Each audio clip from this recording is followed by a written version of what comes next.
तो दोस्तों आज मैं एक्सप्लेन करूंगा हाल ही में रिलीज हुई एक हॉरर मूवी जिसका नाम है टाइटैनिक 666 यानी कि टाइटैनिक 666। तो चलिए अब बिना किसी देरी के चलते हैं सीधा वीडियो की तरफ।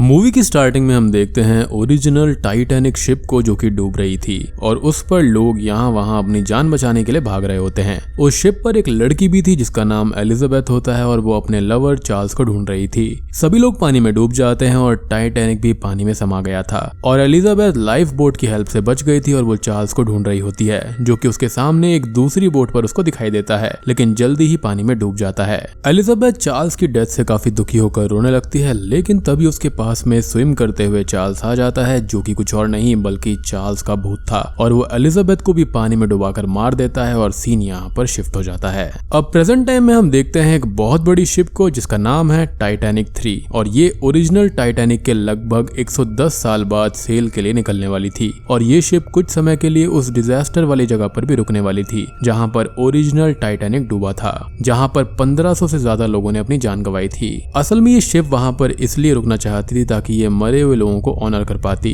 अब इस शिप पर बहुत सारे लोग आए थे जो कि ऑब्वियसली काफी हाई क्लास और अमीर थे और वहां पर एक इन्फ्लुएंसर कपल मिया और जैक्सन भी आए थे। अब ये दोनों हमको थ्रू आउट द मूवी इस शिप के ऊपर लाइव स्ट्रीमिंग करते हुए दिखाई देंगे और काफी सारी चीजें रिकॉर्ड करेंगे और साथ ही साथ वहां पर उनको नैन्सी नाम की एक लड़की मिलती है जो कि उनके बहुत बड़ी फैन होती है। अब आगे हम शिप के क्रू को देखते हैं जिसके अंदर कैप्टन सेलेस्टी रोड्स होती है जो कि अपनी टीम को formal navy officer Brian Andrew से मिलवाती हैं जो कि इस टाइटैनिक 3 की ट्रिप पर सिक्योरिटी संभालेंगे। साथ ही साथ हम सिक्योरिटी हेड डायरेक्टर को भी देखते हैं। क्रू के अंदर और भी लोग थे जिसके अंदर कैप्टन जूली, कैप्टन पार्कर और कैप्टन रेजिना भी हैं। अब टाइटैनिक 3 अपने सफर के लिए रवाना होती है और हम बेसमेंट के अंदर लगेज सेक्शन में से एक लड़की को एक बैग में से निकलता हुआ देखते हैं जहाँ पर वो छुपी हुई थी और उसके पास में कुछ सामान भी था जिसका यूज हम आगे देखेंगे। अब शिप रवाना हो जाती है और हम मिया और जैक्सन को देखते हैं जहाँ पर मिया जैक्सन को बताती है कि ओरिजिनल टाइटैनिक के चलने से पहले ही एक बुक लॉन्च हुई थी जिसका नाम था the rack of the Titan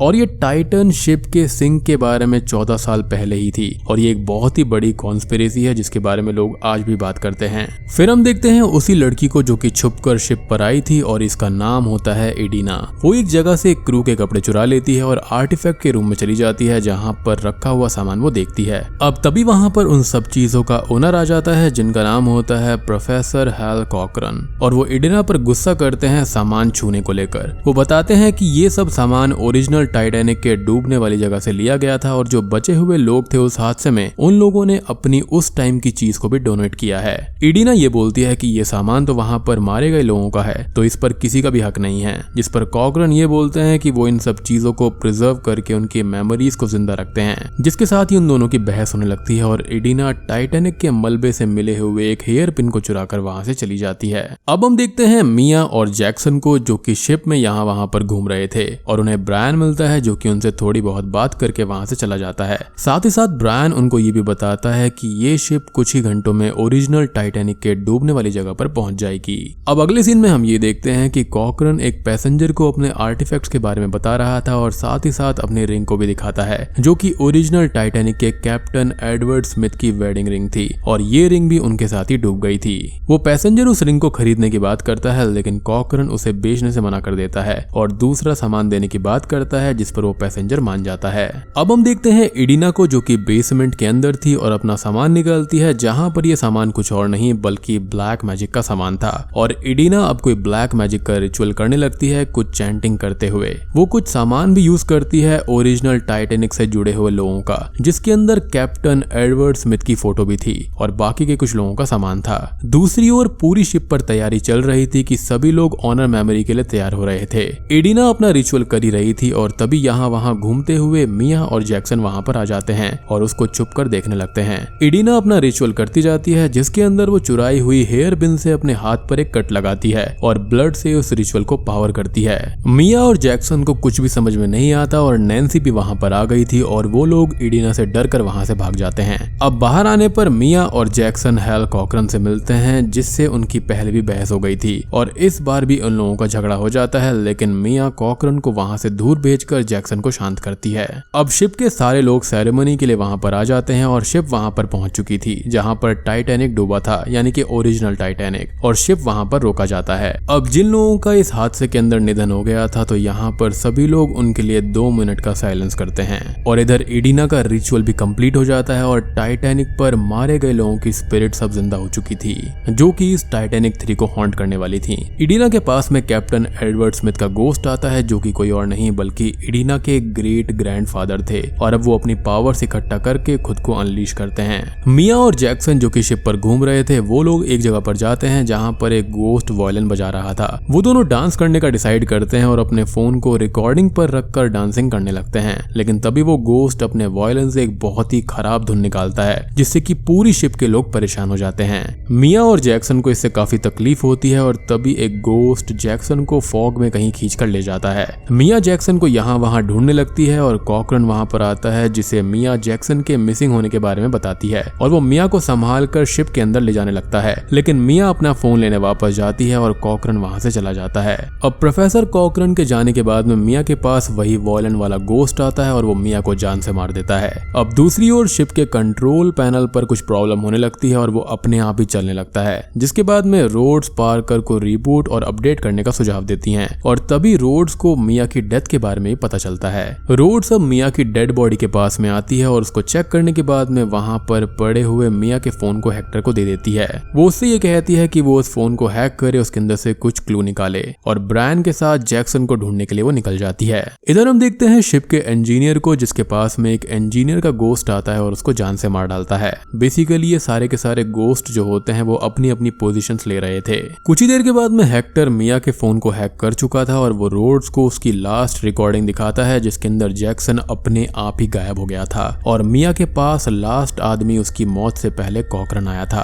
अब रोड्स और ब्रायन प्रोफेसर को अपने साथ में ले जाते हैं पूछताछ करने के लिए और उससे सवाल जवाब करने लगते हैं और यहाँ पर वो उस पर इसलिए भी शक कर रहे थे क्योंकि उसका पहले मिया और जैक्सन से झगड़ा हुआ था। रोड्स और ब्रायन उसको पकड़ लेते हैं और शिप अपने आप ही चलने लगती है और रोड्स ऊपर क्रू के पास में जाती है ये पूछने के लिए कि शिप को आगे किसने बढ़ा दिया। इधर ब्रायन और कॉकरन बात करते हैं जहां पर हमको पता चलता है कि वो दोनों मिले हुए हैं और ब्रायन का काम कॉकरन के पास वेल्दी कस्टमर लाने का है जिसके बदले में उसे कुछ परसेंटेज का कमीशन मिल जाएगा। साथ ही साथ वो इस केस से भी कॉकरन को निकाल ही लेगा और वो कॉकरन को कुछ टाइम के लिए वहां पर बंद करके बाहर चला जाता है। रोड्स क्रू के पास में जाती है और बोलती है कि शिप कौन चला रहा है, जिस पर वो लोग ये बोलते हैं कि सिस्टम अपने आप ही चल रहा है और रोड्स अब इंजन रूम की तरफ जाने लगती है और रास्ते में उसको ब्रायन मिलता है तो वो दोनों ही इंजन रूम में जाते हैं ये देखने के लिए कि आखिर प्रॉब्लम हो क्या रही है। अब हम एक ओल्ड लेडी को देखते हैं जिसको कुछ टाइम पहले कॉकरन ने एक एंशिएंट नेकलेस दिया था और वो लेडी शिप के डेक पर थोड़ी हवा ले रही होती है कि तभी एक गोस्ट वहां पर आकर उसको जान से मार देती है और उस नेकलेस से ही उसका गला घोट देती है।